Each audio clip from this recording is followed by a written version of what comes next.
When I got my job and I started making lots of money, I had a friend who had some parents that lived in Alabama, and they were stressing her out. You know, every month they were calling, asking her to send them hundreds of dollars, if not thousands of dollars, because they couldn't pay the bills. I never had that problem with my parents. My father, he kept a perfect credit score because he knew that nobody was going to do it if he didn't do it. When he got the chance to pay off his house, he did it. He was a cop. They had regular jobs. He was a cop. My mother was a social worker, and they stayed married partly not just because they loved each other, but also because they were able to help each other. They had plenty of money in the bank. They only took debt when it was necessary, and truth be told, it was their conservative nature that made them think this way. They didn't spend beyond their means. They weren't trying to keep up with the Joneses. None of these things.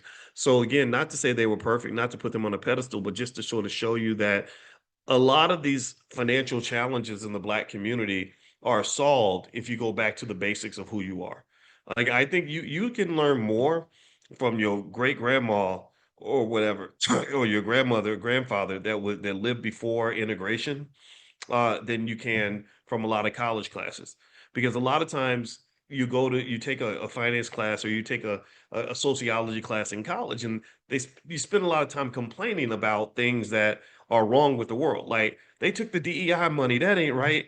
Well, it ain't right, but that's life. Like it was never your money in the first place. It was very risky, and ill-advised for you to even depend on white folks to take care of you ever. So when you get that big $1 million DEI check for your organization and you decide to have a blowout event because you want to blow out and show out and be fancy like the white folks, you're living above your means and you're putting yourself in financial danger, because that means that as soon as they cut that money, you are done.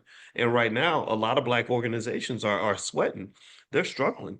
A lot of them that were getting corporate money or DEI money or government money, it's the drought season for them, meaning it's a financial drought because they never learned how to develop a sustainable economic model. And in my view, in my opinion, many of them were living above their means.